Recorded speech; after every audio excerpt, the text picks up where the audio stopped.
আমি মহুয়া। আজকে বানাতে চলেছি ডায়েট রাইস বোল, যেটা যারা যারা ওয়েট লস করছে, যারা যারা হেলদি খাবার খেতে তাদের জন্য। দেখতে থাকুন।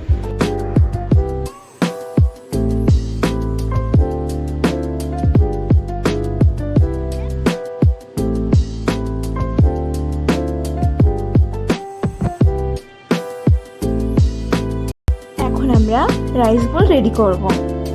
রাইস রেডি, এখন যাচ্ছে ক্রিম,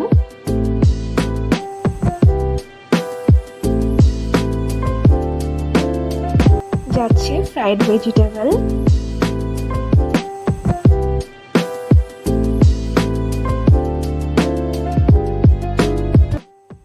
আর পনির।